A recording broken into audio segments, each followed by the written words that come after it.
Sinimulan ko ang bare months na malungkot. Hindi ko lang in-expect na ayun yung gagawin nila sa akin. Ayun nga. So, that's a total breakdown talaga. Girl, bakit parang freelancing tips? So, ayan. Kailangan mataas ang risk appetite niyo. So, journal entry number 1, and this will be an intimate vlog as I am doing a Q&A. Kasi gumawa ako ng parang Instagram story and I asked you guys to send questions. Anything under the sun na gusto niyo itanong sa akin. And I will be answering it dito sa vlog na to. So, yeah. This is an intimate vlog where I will be dumping my thoughts about anything, everything under the sun. So, I hope marami tayong matutunan sa isa't isa today and I am open for discussions. So, yeah. Gagawin ko siya while I am doing my hair, skin, and body care. So, without further ado, simulan na natin ang Q&A. To start, simulan muna natin sa underarm care. So, itong technique na to is, natutunan ko siya while I am browsing the net. Kasi, isa talaga sa mga problema ko ay yung underarms. So, kapag nagpapawis, syempre, minsan hindi nagja-jive yung dio, and minsan kapag fitted yung shirt, pag natidikit sa tela, it's not giving talaga. So, naghanap ako ng solution kung paano ba mababawasan yung ganong instances na nagsasmell talaga yung underarm. I mean, it's normal, pero gusto ko lang malesen and mas tumagal yung freshness all day, lalo na kapag nandun tayo sa mga extreme activities like hiking, trekking, like jogging, and all. So, yan. Ito yung ginagamit ko sa underarm. Nalagay ko lang siya dito sa cotton and igaganon sa kilikilers. After like ilang minutes, kapag feel mo nang tuyo na yung kilikili mo doon sa ginawa mong pagtotone, is magsispray na tayo ng Sargent at Arms Deo Spray. So, girls, grabe, super, this is my holy grail talaga, as in, hindi siya sponsored and never akong magsasawa na i-recommend sa inyo tong Sargent at Arms Deo Spray kasi ang dami ko nang na-try, as in. Flashback.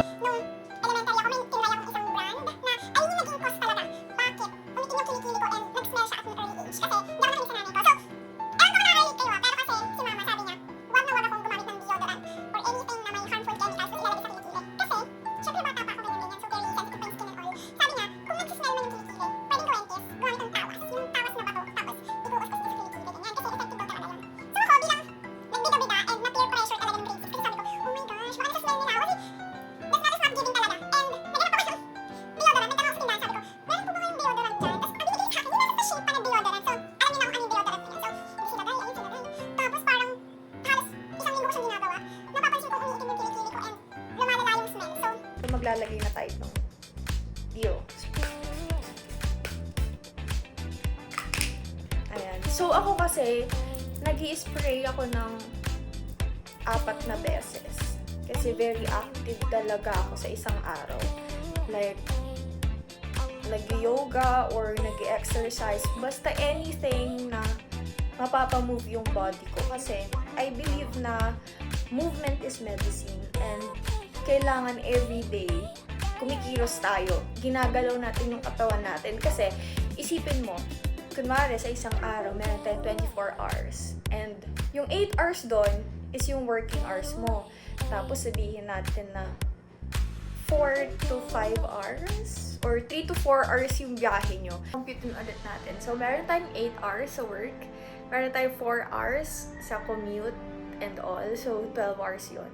So, may natitira pang 12 hours. Siyempre, dun sa 12 hours, sabihin natin 7 to 8 hours yung tulog, ganyan. So, 12, 7, 8, 9, 10. Meron tayong 5 hours para gawin yung kung ano pang gusto nating gawin. So, ano ba naman yung kahit 10 to 15 minutes na movement movement like yoga or stretching or pwedeng kahit maglakad kayo for 10 minutes or girl, TikTok dances, ayan, 'di ba? So, yung mga bagay na yon is nakaka-release siya ng happy hormones natin and very effective talaga siya. As in, like, kapag nada-down ako or nasa sad, ginagawa ko, sige na nga, kahit 5 minutes lang, like 5 minutes na movement, gagawin ko siya. Tapos, syempre, naka 5 minutes na ako and na-energize na yung katawan ko. Gagawin ko siya like 10 to 20 minutes. Tapos yun, parang na-enjoy ko na, parang nare-release ko na lahat ng dapat i-release, yung stress, yung sadness. Kasi, isa rin yung sinatutunan ko na parang kailangan mong mag-release lahat ng emotions. Happiness, sadness, anger, lahat. Kailangan mo siyang i-release kasi nasa-store siya sa ating katawan. And kapag nasa-store siya sa ating katawan, may sumasakit talaga na specific part. Kaya ang ginagawa ko is, nag-release, ganyan, or sinusuntok yung hangin, parang sumisigaw, kumakanta ng malakas, ganyan. Para ma-release lang yung mga stored emotions sa katawan natin and para hindi na siya mabigat sa feels. Kasi, kailangan talaga natin mag-release. Mahalaga yun. Parang, your body is your temple. Lahat ng bad things, lahat ng hindi maganda, alisin natin sa katawan natin. So, yun lang ang natutunan ko lately. So, ayan. So, ngayon naman is maglalagay tayo ng serum sa ating face. Ano nangyari dito sa aking face? Nagpapa-facial kasi ako. Depende. Every week or every 2 weeks. Kasi syempre, kailangan nating alagaan ng ating skin. Because,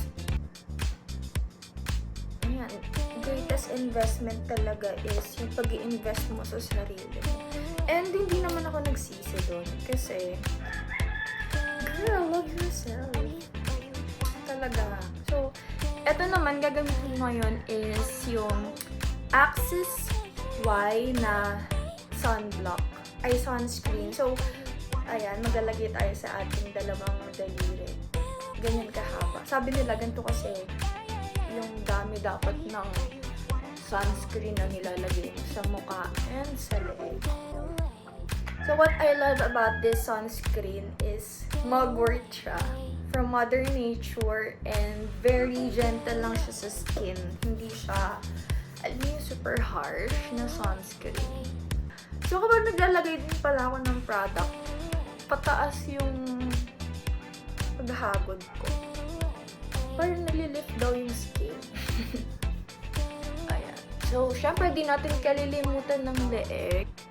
I'm done na sa face. So, maglalagay lang tayo ng lip gloss from Pink Flash. Wala.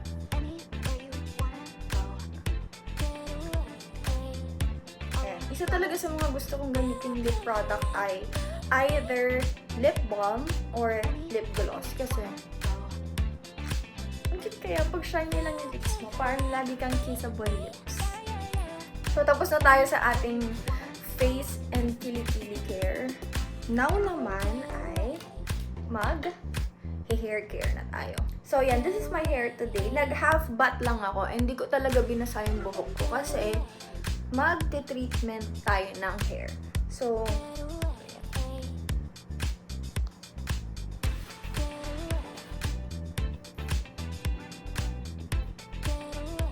medyo nag-i-improve na nga siya kasi talagang tinitreatment ko siya every week and hindi ako naliligo every day. Mahalaga kasi na hahayaan mo yung hair mo na huminga muna.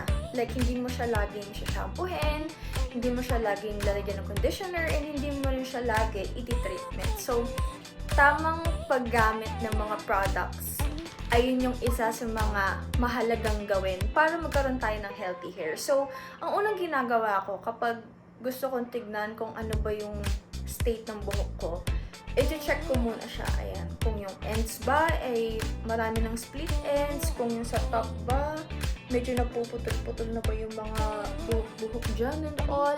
So, chinek ko siya last week and napansin ko na super haba na ng split ends ko. That's why pumunta ako sa salon tapos pinatanggal ko yung mga split ends kasi wala na tayong magagawa doon. Hindi na natin siya mag-cure. So, ang dapat natin gawin doon is alisin na siya sa buhok natin para, ayan, mag-grow na yung mga bagong buhok. So, ang ginagamit kong treatment sa buhok ay ang Avo Babe ng Babe Formula. So, ayan, paubos na nga siya. Ayan, paubos na siya. So, ang gagawin ko ngayon is yung reverse hair method. So, diba, hindi basa yung hair ko today. Lalagyan ko siya ng ayan, Avo Babe Formula. Avo Babe hair mask. Ayan. Oh, diba? Ang laki, alam nyo, ngayon ko lang napansin na ang laki pala ng improvement ng buhok ko kasi alam ng friends ko yan na very ang dry looking ng hair ko. Tapos minsan nga, may nakaangat pa dyan na buhok sa sobrang dry. Parang pugad ng ibon. Parang sinabi ng best friend ko dati, nung first year daw ako, first year kami, unang napansin niya sa akin is yung buhok ko. Sabi niya, parang may pugad ng ibon sa buhok ko. Kasi nakaangat daw yung buhok ko sa likod. So ako naman, na-conscious si bakla. Eh kasi, first year college, wala talaga akong pake dun sa mga ganito, sa mga skincare, sa mga hair care. Basta mag-shampoo lang ako ng ganyan, magka-conditioner, tapos magpapagupit ng buhok and all. So, ayun lang talaga yung pinakaganap ko sa life. So, nilagyan ko na yung hair ko ng Avo Babe Formula Mask. So, as you can see, isa rin to sa mga problema ko, yung hair fall. That is why, bumili ako ng bago nilang shampoo and conditioner na Babe Chiffon. Ayan, yung Babe Chiffon. So, wala pa siya sa akin ngayon. On the way pa lang ata siya. Pero ngayon ko ata siya ma-receive. Hintayin ko na lang. Tapos i-update ko kayo kung nakatulong ba siya sa aking hair fall. Kasi isa yun sa mga major problems ko when it comes to my hair. So, after natin ikalat, i-gentle massage natin. Ito rin pala yung isa sa mga gustong-gusto kong gawin sa sarili ko. Yung minamasahe yung ulo. Kapag nag-hair care ako, minimake sure ko talaga na i-massage yung scalp ko ganyan. Kasi, nabasa ko rin na kapag minamassage mo yung scalp mo, nakakatulong siya sa hair growth. Gawa ng yung blood flow dito sa ating scalp ay umaayos. So, ayan. Tamang massage lang tayo ng hair. Tapos, after i-massage ng hair natin, lalagyan na natin siya ng so, while I am doing my body care, ayan, so, ang gagamitin natin ngayon ay Hubadera Skincare, all natural vegan skincare from my friend. Ayan, so, this is their Instagram page. Naglagay na ako, and nakikita niyo ba yung glow? Girl, the glow is glowing. Ayan, so, habang nilalagay ko tong aking body butter sa katawan, is mag-answer tayo ng questions from Instagram. So, first question ay, how to motivate yourself after a breakdown? So, honestly, sinimulan ko ang bare months na malungkot. Why? Because I discovered something na super naka-hurt talaga ng feelings ko. And I am considering September 1 at isa sa mga malungkot na araw ko sa buong existence ko. Kasi, dun sa nalaman ko, hindi ko lang in-expect na ayun yung gagawin nila sa akin. And, ayun, very sad ako that day. Iyak ako ng iyak, nag-journal ako, and wala akong pinagkwentuhan ng maraming friend. Pero sinabi ko sa isang trusted friend ko, kung ano yung nangyayari sa akin. And, ayun nga. So, that's a total breakdown talaga. Ayoko siyang ma-store sa heart ko and ayokong mag-hold ng grudge sa mga tao. Kasi, I believe naman na lahat tayo ay may kapasidad na magbago. Nakagawa man tayo ng masama, nakagawa man tayo ng mga bagay na hindi nag-a-align sa good values. And I know naman deep inside na that's part of being a human. O kasi we are in the process of learning and growing. Ang ginawa ko pala nitong mga nakaraan para motivate myself to get up is first, release all the emotions, kung ano man yung gusto mong sabihin, base sa nararamdaman mo ngayon, go, release it. So, yung type of releasing na ginawa ko is through journaling. So, sinulat ko lahat ng hurt, lahat ng sadness, lahat ng betrayal, lahat ng nakakasakit. Sinulat ko talaga sa journal.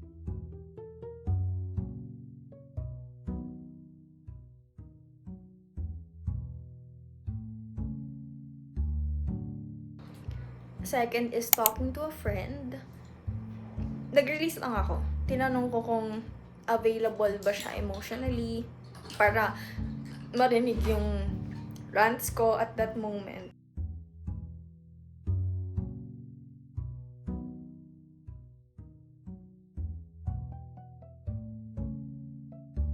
And third is, nag-release ako dun sa tao na nanakit sa akin. So, sinabi ko talaga lahat ng hurt ko, ganyan. Kasi, I believe na mahalaga na masabi yun.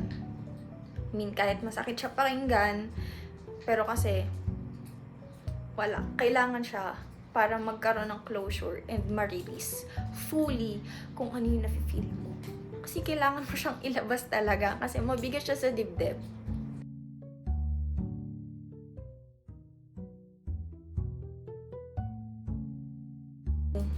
Focus on the now. And gawin mo yung mga bagay na makakapagpasaya talaga sa'yo. Like, kung gusto mo ngayon kumain ng ice cream, kung gusto mong umalis, kung gusto mong mag-jog, gusto mong pumunta sa mall, gusto mong manood ng sine, go. Do it. Gawin mo siya. Kasi, ayun yung hinahanap ng katawan mo. Kailangan mo yun. Kailangan mo ng something na makakapag-light up ng mood mo. So, the second question is, ano to? How do you deal with friends that are not supportive in your relationship? Girl, bakit parang, serious? So, para sa akin, based on experience, sa first year ng relationship ko with my partner is hindi talaga supportive yung ibang friends kasi nga knowing his background and ayaw lang nila akong ma-hurt kasi he's my first boyfriend and talagang date to marry talaga ako. So, ang ginawa ko lang is hinayaan ko lang silang maramdaman yun kasi girl, hindi ko kontrolado yun. Ang kontrolado ko ngayon is kailangan kong ipakita sa kanila na worth it yung decisions ko and etong tao na to is pinagkakatiwalaan ko na hindi ako sasaktan and alam kong kung magkakaroon man kami ng problema, masasolve namin agad kasi we are learning each day. We are growing and mas pinipili namin na mag-grow together. So, ayun. Na pinaka-kontrolado lang talaga natin ngayon is ipakita sa kanila na worth it ibigay yung trust na yun. Magtiwala lang kayo. So, ayun. Ayun lang talaga yung ginawa ko nung mga panahon na yun. And, thankfully naman, nakita naman nila yun. Nakita nila na super love ako ng partner ko and he is really growing with me. Lahat talaga ng toxic behaviors, lahat, ang daming nirelease na hindi naman talaga helpful sa aming relationship. So, Ayun lang talaga ang masasabi ko dito sa question na to. Last question na to kasi parang sa susunod na ibang questions. Freelancing tips. So, ang masasabi ko lang talagang tip para sa mga taong gusto mag-freelance and pasukin ng freelancing journey is, unang-una, kailangan mataas ang risk appetite niyo. Kasi itong freelancing, hindi talaga siya work. So, it's more of a business. Yung sarili mo yung ino-offer mo sa client. Yung mga services na kaya mong gawin, yun yung ino-offer mo sa client. So, this is a service-based business. And talagang, alam mo yun, ngayon kasi dumadami na talaga yung freelancer kasi nakikita nila na hawak mo yung oras mo. Malaki yung kita mo. And may opportunity ka pa na makapag-build ng mga small company kasi pwede kang maging middleman, magre-recruit ka rin ng other small time and newbie freelancers na gagawa ng specific task na yun, tapos ikaw na lang yung mag-guide sa kanila. So, napakalaking opportunity talaga when it comes to pagpasok dito sa freelancing journey.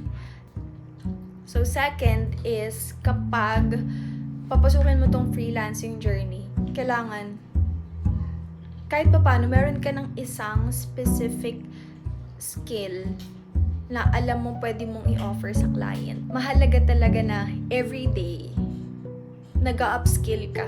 Third is, wag kang matakot na makipag-connect sa client mo talaga. Like, connect in a sense na hindi lang siya about work.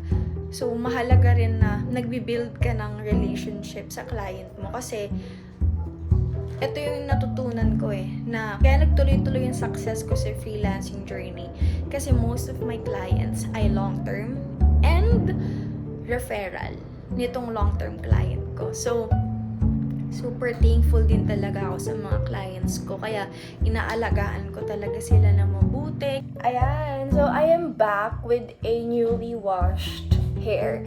Kasi 30 minutes ang nakababad sa akin yung Avo Babe hair mask and it's time to wash it na.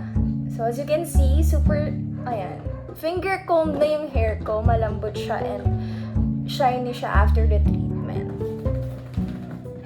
All in one day. Diba? Perfect. Wala na mga nakaangat na buhok sa taas. Also, dumating na ang ating package. Tara! Bumili ako ng Babe Chiffon. And, syempre, di ko kinalimutan ang Moonbeam Hairspray. Moonbeam, kasi para protected tayo from the heat of the sun kapag umaalis. And, itong Babe Chiffon, gusto ko siyang itry kasi sabi, kiniklaim na makaka-help siya para sa ating hair fall and dandruff problems. So, susubukan natin siya for like a month para makita talaga kung super effective ito sa akin. So, that's it. Thank you so much for watching this video and I really appreciate you guys finishing this vlog. Super kinikilig talaga ako kapag tinatapos niyo yung mga videos ko kasi grabe, the effort and all. Kumbaga, na-appreciate nyo din kung ano yung ginagawa ko. So, that's it. Thank you so much and see you on my next videos. Bye!